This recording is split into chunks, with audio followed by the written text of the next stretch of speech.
நண்பர்களே வணக்கம். நான் வெங்கடேசன். 5 ஆண்டுகளுக்கு பிறகு சீனாவில் ஒரு திகைப்பும் பரபரப்பும் உருவாகியிருக்கிறதாக செய்திகள்லையும் ஊடகங்கள்லையும் நம்ம பார்க்குறோம். சீனாவில் ஊகான் அப்படிங்கிற மாகாணங்களில் மருத்துவமனைகளில் சமீப காலமாக சுவாசம் சார்ந்த நோய் தொற்றினால் பாதிக்கப்பட்டவர்களுடைய அனுமதி என்பது அதிகமாக இருக்கிறதாக ஒரு செய்தி. அக்யூட் ரெஸ்பிரேட்டரி டிசீஸ் என்று சொல்லப்படக்கூடிய இந்த வியாதிகளால் பிரச்சனைகள் உருவாகுறதாக ஒரு செய்தி. இது எதனால் உருவாகுது அப்படின்னு பார்த்தா HMPV வைரஸ் என்று சொல்லப்படக்கூடிய ஹியூமன் மெட்டா நிமோ வைரஸ் மற்றும் RSV வைரஸ் ரெஸ்பிரேட்டரி சின்சிட்டியல் வைரஸ் மற்றும் இன்ஃப்ளூயன்சா போன்ற கிருமிகளால் இது போன்ற பிரச்சனைகள் உருவாவதாக செய்திகள் வந்து கொண்டிருக்கின்றன. இது ஒவ்வொரு ஆண்டும் தொடர்ச்சியாக இதே காலகட்டத்தில் இது போன்ற நோய் தொற்றுகள் வருவது இயல்பாக நடக்கிறது அப்படிங்கிறத சொல்லியிருக்காங்க. சீனாவில் இருந்து வரக்கூடிய செய்திகள் என்ன சொல்லுது அப்படின்னா 2024ஆம் ஆண்டில் இருக்கக்கூடிய நோய் தொற்றை விட 2023ஆம் ஆண்டு அதிகமாக இருந்தது, கிட்டத்தட்ட குறைந்திருக்கு அப்படின்னு தான் அவங்க சொல்லியிருக்காங்க. உலக சுகாதார மையம் பார்த்தீங்கன்னா இது சம்பந்தமாக பெரிய அளவிலான ஒரு அபாய மணியெல்லாம் அடிக்கல. சர்வதேச அளவில் இருக்கக்கூடிய ஊடகங்களும் இதை பெரிய விஷயமாக பேசாத இந்த சூழ்நிலையில் இந்தியாவில் இருக்கக்கூடிய ஊடகங்கள் மிகப்பெரிய அளவில் HMPV வைரஸை பற்றிய ஒரு செய்தியை வெளியிட்டிருப்பது என்பது நாடு முழுக்க ஒரு பரபரப்பான ஒரு சூழ்நிலையை உருவாக்கக்கூடிய இந்த சூழ்நிலையில் இது சம்பந்தமாக நம்ம பேச வேண்டிய ஒரு கட்டாயமும் இருக்குது அப்படின்னு நினைக்கிறேன். இப்போது இந்தியாவில் நடக்கக்கூடிய சம்பவங்களை நம்ம எடுத்து பார்த்தோம் அப்படின்னா இந்தியாவில் பெங்களூரில் 2 குழந்தைகளை அட்மிட் பண்ணியிருக்காங்க.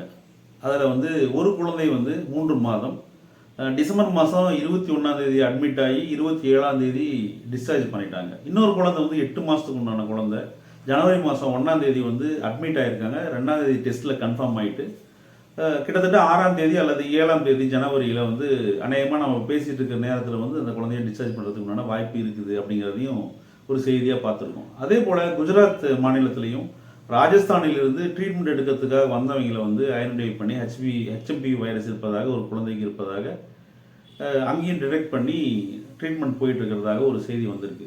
இப்போ இந்த பின்னணியில் HMPV வைரஸ் என்ன பண்ணும், அதனுடைய பிரச்சனைகள் என்ன அப்படிங்கிற சம்பந்தமாக விவாதிக்க வேண்டிய சூழலில் நம்ம இருக்கிறோம். HMPV வைரஸை பொறுத்தவரையிலும் இதில் பல மாறுபட்ட வகைகள் இருப்பதாக சொல்கிறாங்க, அதாவது வேரியண்ட்னு சொல்லுவாங்க.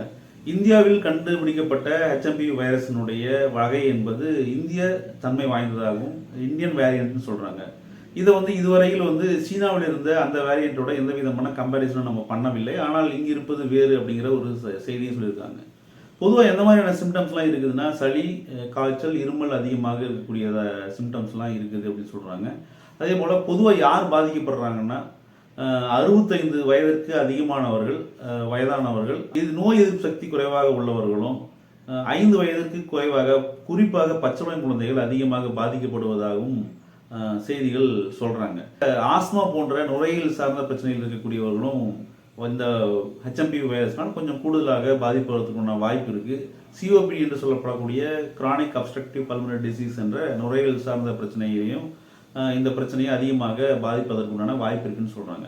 சில ரேர் கேசஸில் என்ன சொல்ல வராங்க அப்படின்னா ரொம்பவும் அதிகமான பாதிப்பு ஏற்படும் போது அவர்களுக்கு வென்டிலேஷன் சப்போர்ட் என்பது கொடுக்கணும் அப்படிங்கிற மாதிரியான, அதாவது செயற்கை சுவாசம் அப்படிங்கிறது கொடுக்கணும் அப்படிங்கிற அடிப்படையில் கருத்துக்களை சொல்லியிருக்காங்க. பொதுவாக இந்த HMPV வைரஸ் உயிருக்கு மிகப்பெரிய ஆபத்தை எல்லாம் உருவாக்கக்கூடிய ஒரு பிரச்சனையாக இல்லை அப்படிங்கிறத நம்ம பார்க்க வேண்டியிருக்கு. இது தொடர்ச்சியாக இந்த மாதிரியான பாதிக்கப்படக்கூடியவர்கள் பார்த்தீங்கன்னா ஒரு குறிப்பிட்ட காலகட்டத்தில் இந்த பிரச்சனையிலிருந்து மீண்டு விடுகிறது அப்படிங்கிறதையும் மருத்துவ நிபுணர்கள் சொல்கிறாங்க.